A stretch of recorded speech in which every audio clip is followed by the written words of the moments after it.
So, welcome to take 2 of the review on the Eberlestock Bando bag, which is that. Now, this is basically a hip belt for running. At this point, I've got somewhere over 100 miles on using this belt, so I feel like I've got enough experience with it to have a meaningful review. Now, to begin with, these cost somewhere between $50 and $70.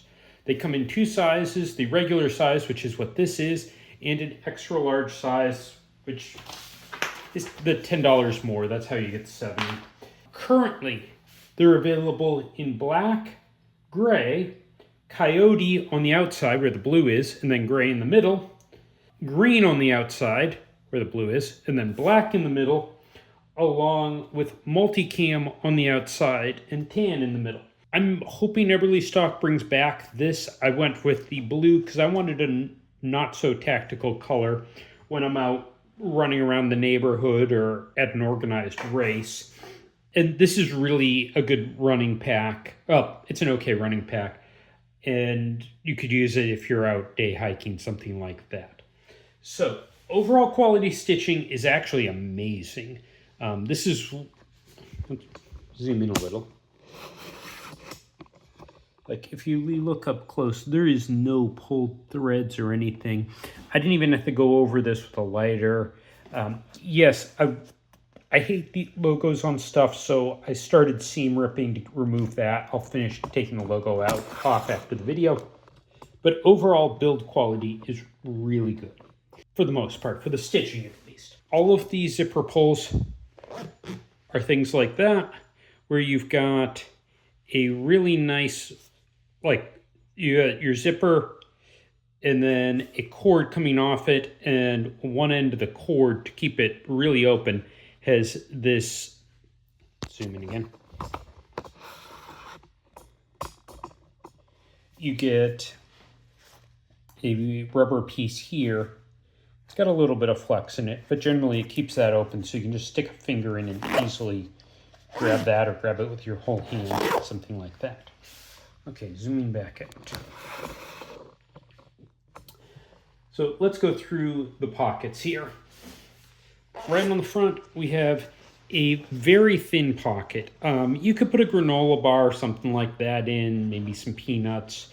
But generally, this outer pocket is best for papers. And it also has the nice benefit, like a map for your run, or registration info, whatever you need for the event. And you have the nice benefit of putting your papers in here, puts them farther away from your body, so you see the thickness of it, so it's less likely to get sweat on. Then again, rain's a thing. I do not know if this bag is waterproof. I've only been rained on a few times with it, actually including yesterday, but it just hasn't been a factor. I'm not out running in heavy rain. Next pocket, and this is where most of our organization is. You've got in back a zipped mesh pocket. And then on the front of this pocket, we've got 2 little, it's a separate piece here. You got a piece of fabric through there, and then elastic on the top of it. And you've got 2 more little mini organizational spots. So for organization, this is actually pretty good. It is stitched right in the middle, and that line of stitching goes all the way down. So you do have 2 spots. It's actually, yeah, it's in the middle. And then at the top, we've got an elastic loop. I'm not sure what you would put in there. It kind of looks like what I've seen on first aid kits as a tourniquet holder, because you flip a tourniquet in there and then the rest of your medical supplies in here. I don't know. I never did. I said, this I primarily used for running. And then the pouch that you all care about is the one in back. Now, I just want to point out, this normally it's double zippered. So you have 1, 2. From the store, it will have one of these pull tabs on both. I removed that one so that when I want to get in here, I can grab this pull tab and I know which one that is and I know it goes that way. So there's no chance of me grabbing the zipper that goes this way and trying to pull it this way. Okay, let's get to the inside that I'm sure everyone wants to see. And I am going to open this up as much as I can for the video.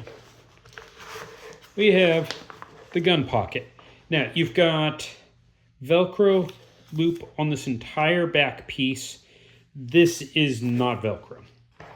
You also have little ties there, and there's one more here, and that's just a cloth loop over it that you can put a paracord or something to that.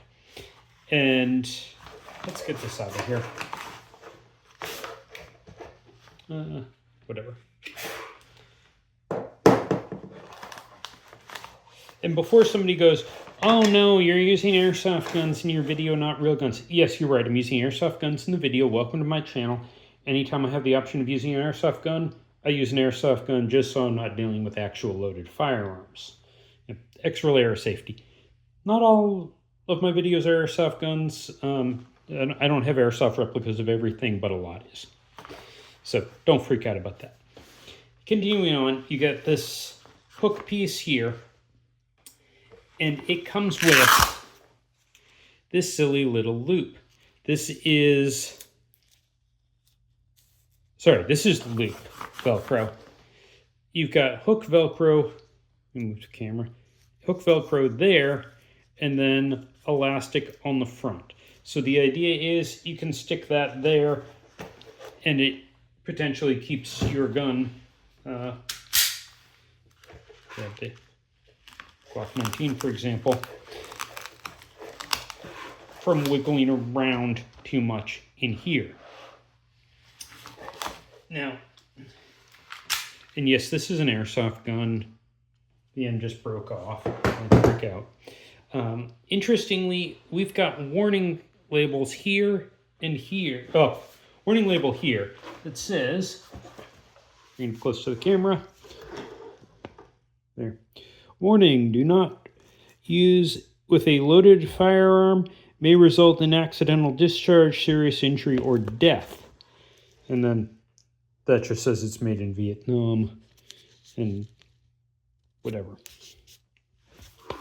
Oh, hand wash, warm water, mild detergent. Curious how to wash it. I actually never have.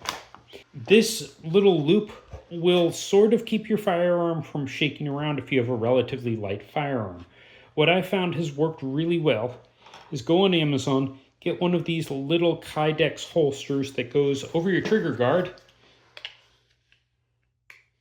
and kind of clips in over your trigger guard, and then put that whole assembly through the loop. And this is kind of a pain in the butt to do, to get everything through there. But there you go. It does work. And then you can zip up your pouch, and you've got relatively quick, easy access to the firearm. And since I know people are going to ask, hey, will my X certain gun fit? Let's actually go play with it. So we've got a Airsoft Glock 19 Gen 3 from VFC, if you're curious. Definitely closes.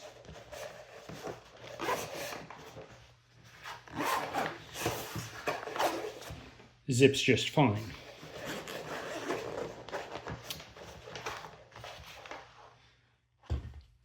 What about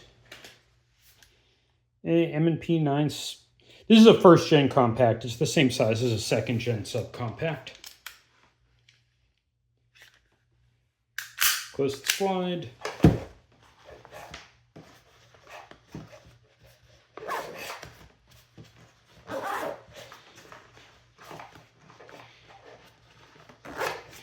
Yep, fits just fine.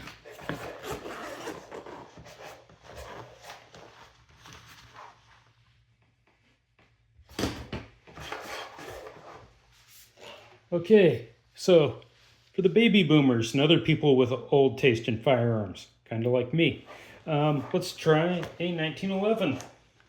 Full-size government 19... This, not even close. Well, sort of close. I'm sticking out there, I'm sticking out there.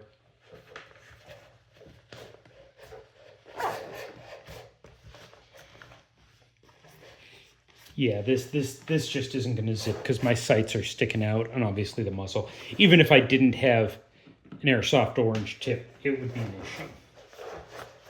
So, full-size 1911s are out. What about a commander-size 1911?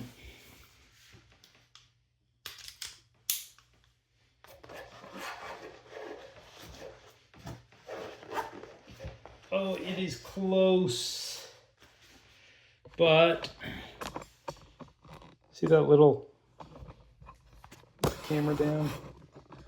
I don't think I can get over the rear sight, that little hump, the rear sight. Yeah, that's not going to go, and I can't. There's no wiggle in there. So, 1911 commander size is out. Officer size would probably work, but not commander size. Let's try a full-size M&P. This is the 4 1/4 inch barrel, 17 round magazine. So we're still talking first gen because I didn't have money to buy guns in a long time. And these still work even though they're 15 years old. So put that in. I don't think I'm going to be able to get this to zip, but it's close.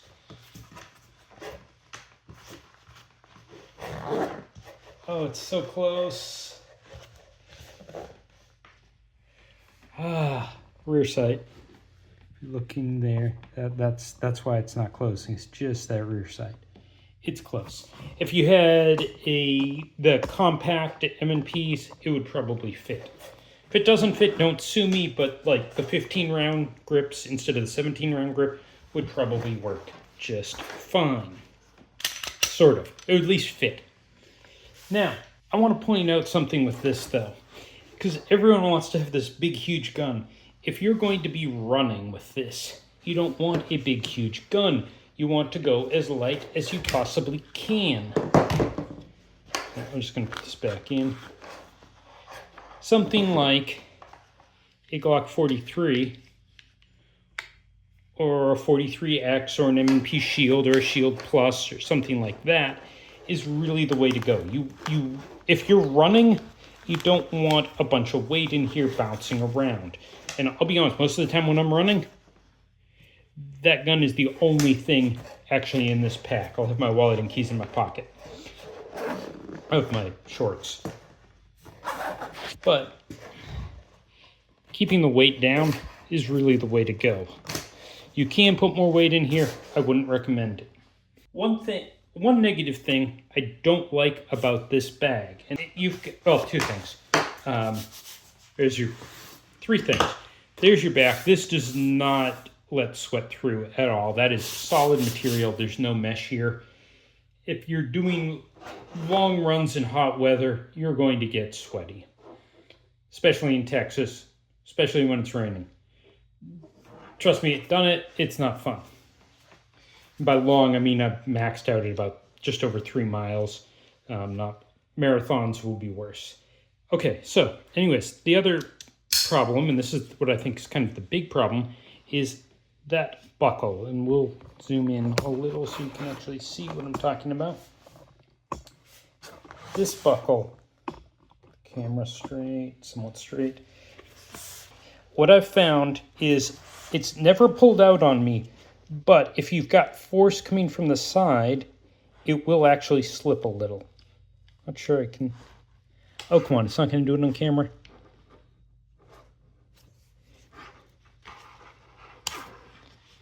Actually, it just kind of did. Basically, I can get one of these prongs to sort of torque out if we have force from the side. And actually, just looking at it now, you can see that one clicked all the way in. This one did not click all the way in. Yeah, and there, if I pull, it'll torque out a little bit. So this is not an issue that's ever caused me to lose the pack while I'm running. I've never noticed it when I'm running, but I'm a little concerned about it. And you can even see, like, this is symmetrical on both sides. They're supposed to click in on both sides, and that end clicked in, that end did not. Like, you can just see that's sticking out better than that side is. Sorry, not centered on the camera, but like, that's good. That's obviously not all the way in. And I can push that in. It is not going to go in. And then we can pull it out a little if I put force on it. So I think that's eventually going to be the failure point on this bag, is going to be the buckle. The good thing is over here, well, actually, not that great. That is stitched in on our adjustment piece. So to replace the buckle, I am going to need to cut the stitching out there, loop around here, re-sew it, and it'll be okay. I have noticed this adjustment piece has slipped just a tiny bit, like less than 1 millimeter each run, but over the course of a month, I need to readjust this. Then again, over the course of a month, I might have just lost enough weight for it to shift. You know, for it to need readjustment because I'm smaller. One other complaint I have, and we're actually going to flip this camera up here. Okay, here we go. One other complaint I've had with this, drop the camera down a little and a little more, is the positioning.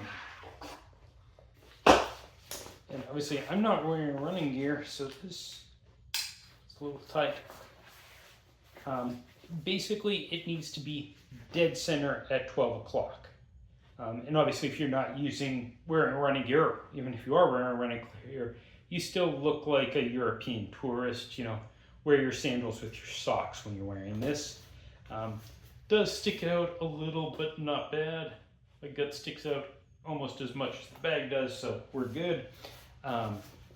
If you put the bag someplace other than directly at 12 o'clock, like if I put it on the side there, and you know, start running, over time, it will slowly shift to the front. So really, 12 o'clock is the only position you can wear this. Maybe if you're hiking in the woods, you can do that, and you might have to keep readjusting it as you hike. But if you're jogging, taking a lot of steps, that's where it's going to go. So, hope that review was helpful if you're thinking about buying one of these.